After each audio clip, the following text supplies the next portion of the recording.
Salut tout le monde et bienvenue sur cette nouvelle vidéo. Aujourd'hui je vais vous montrer comment j'ai recréé un logiciel du même type que Apache Server en Golang. Golang est un langage de programmation à typage statique. On peut s'en servir pour plein de projets. J'ai choisi de m'en servir pour faire de la programmation web. Bon, le premier truc à faire, c'est de déclarer le nom du package, donc package main, c'est le package principal. Ça veut dire que le fichier demo.go est désormais le fichier principal du projet et je n'en aurai pas besoin d'autre pour les petites démos que je vais faire. Donc voilà. Ensuite, ce qui est très pratique avec ce langage, c'est qu'il n'y a pas besoin de beaucoup d'instructions pour s'en servir. Par exemple, on peut utiliser gorun demo.go. Là, ce fichier, quand je lancerai ce fichier .bat, ça va lancer l'instruction gorun sur le fichier demo.go, ce qui va avoir pour effet de compiler et lancer le fichier demo, de compiler le code du fichier demo.go et de le lancer. Et là on peut le compiler tout simplement avec l'instruction go build demo.go,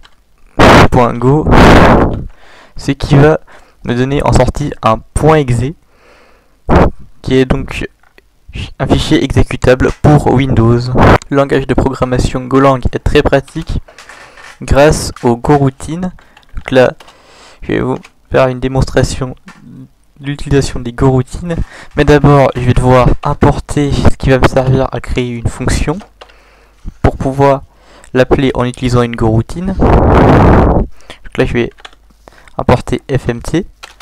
Golang n'aime pas trop qu'on importe des choses sans s'en servir, ça crée des erreurs de compilation. Donc là je vais créer une fonction test je vais lui mettre un paramètre en chaîne de caractères. D'ailleurs,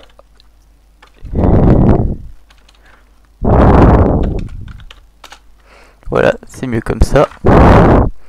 Et c'est println. Vas-y, voilà.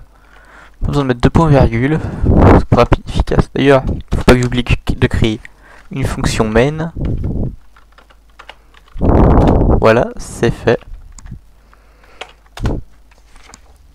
Maintenant, je peux utiliser ma fonction test à l'intérieur de cette fonction main. Donc voilà, sur un seul thread, sans utiliser de goroutine. Voilà ce que ça donnerait.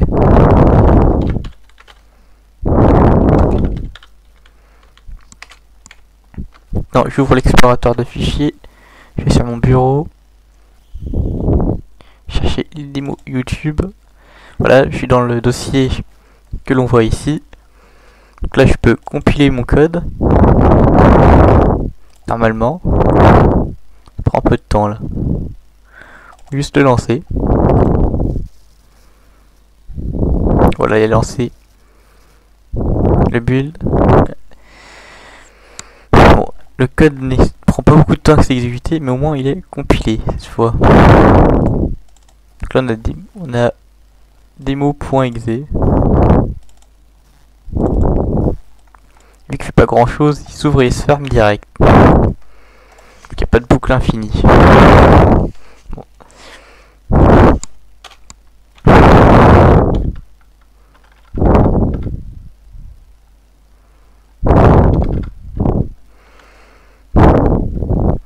On peut utiliser des goroutines là-dedans, ce qui permet d'utiliser le code de façon multithreadée. Par contre, ça va juste, il va rien se passer. Le code ne va rien faire, il va se fermer directement. Et il n'y aura pas de message d'erreur. C'est juste que là, c'est un petit problème quand on utilise une goroutine directement comme ça et qu'il n'y a rien derrière. Par contre là, si je fais un code comme ça, ça devrait fonctionner.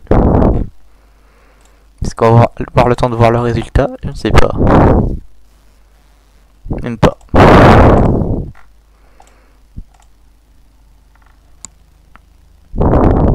On va passer au vrai code maintenant du projet. Le projet consiste donc à, en quelque sorte, recréer Apache Server, mais en Golang. J'ai utilisé que du Golang sur ce projet, et aussi des fichiers de commande, et c'est tout. Donc, le but de ce projet va être de répondre à des requêtes de get. Ces requêtes-là, en renvoyant le contenu d'une page web, du code JavaScript qui va avec, du CSS, les images, bref. Passons maintenant dans le code du projet en question. Pour réaliser ce projet, j'ai donc commencé par créer la version Windows en single thread. Donc là, on a son dossier juste ici. On a le fichier .bat pour compiler et lancer. On a déjà l'exécutable mis ici. Là, on a le code source en question. Donc là, il y a tous les imports. Sur mon Visual Studio Code, j'ai une extension spécifique pour Golang qui permet de détecter les erreurs, et quand j'utilise un module qui n'a pas encore été importé, il va l'importer automatiquement au moment où j'enregistre mon code, ce qui est très pratique d'ailleurs. Donc le premier truc à faire, bon, évidemment, c'est de créer cette fonction main. Là, il y a un petit système pour passer automatiquement en HTTPS si les fichiers nécessaires sont disponibles. Sinon, ça démarre en HTTP sur le port 80 par convention. Et HTTPS d'ailleurs démarre sur le port 1443 par convention également.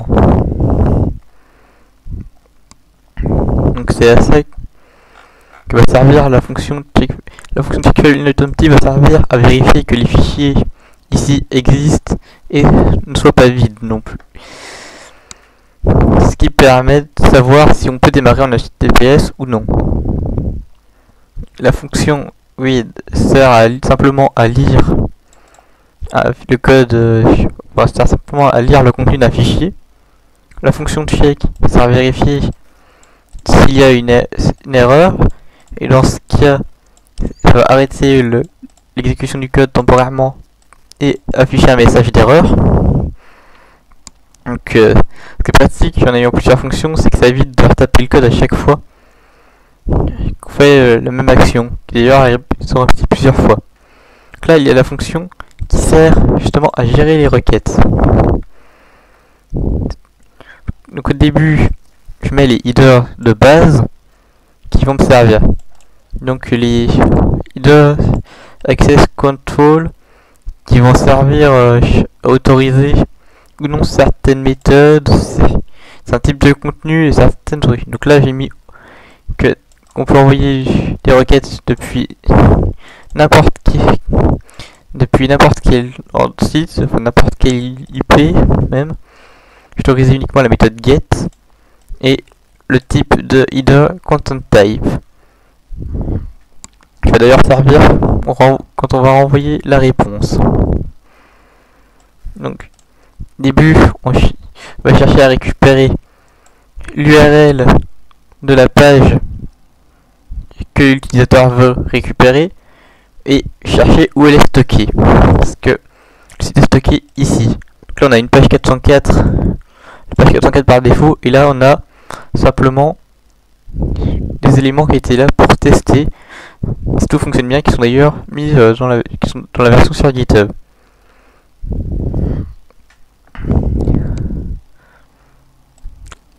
Là, on va définir le type de contenu. Donc si on doit mettre le contenu pour le contenu image, en fait la variable ct c'est le type de contenu, et c'est la valeur que va prendre le header content type de la réponse. là, on se sert la fonction checkFileNotEmpty pour vérifier que la page existe bien. Si ce n'est pas le cas et que je cherche du code HTML, si on cherche du HTML, on met la page d'erreur 404. Sinon, ça va juste être un petit message 404 qui est différent d'ailleurs de la page 404 en question. Et le serveur envoie le contenu de la page en allant lire ce qu'il y a dedans. D'ailleurs, c'est quelque chose que je n'ai pas pu mettre sur mon GitHub parce que les fichiers étaient trop lourds. C'est qu'à la base, j'ai mis un dossier de dépendance avec justement un installeur de Golang et un petit fichier pour install dependencies qui va lancer l'installeur de Golang. Mais ça, sur GitHub, il n'y a qu'un point .txt qui indique qu'il faut installer Golang parce que le fichier était trop lourd. Bon, après avoir fait la version single thread de mon projet, j'en ai fait une version multithread pour essayer de gratter un peu sur les performances. Donc là il y a aussi la version compilée, le même contenu pour les tests, les mêmes fichiers pour HTTPS. D'ailleurs ça, le fichier de dépendance, je pourrais le supprimer. Je devrais même le supprimer celui-là. On a le code qui est différent. Le fichier pour installer les dépendances, bah ça n'a rien à faire là d'ailleurs. Ça va lui aussi. Le fichier pour démarrer, l'exécutable et le code. Voilà, il y a tout ce qu'il faut maintenant. Donc cette fois-ci, on va utiliser plus de fonctions. Donc au lieu d'utiliser, définir le type de contenu dans la fonction qui va gérer les requêtes, donc je vais créer une autre fonction. Donc j'ai extrait le code en question de la fonction. Donc on définit le type de contenu dans cette fonction. Donc on a toujours la même base dans la fonction pour gérer les requêtes, mais cette fois-ci, au lieu d'utiliser, au lieu d'aller définir le type de contenu ici simplement en single thread, on va lancer une goroutine qui va définir le type de contenu. Ça, et là on va voir le reste. Donc bon, le multithread, pas très.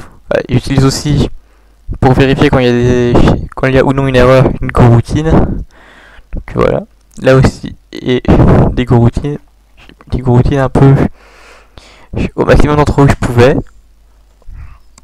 Et voilà ce que ça a donné. Il devait. Ouais. Bon, ensuite j'ai fait la version, je fais pareil pour Linux, mais pour Linux il n'y avait pas grand chose à changer. Donc au lieu de mettre fichier d'installation, j'ai mis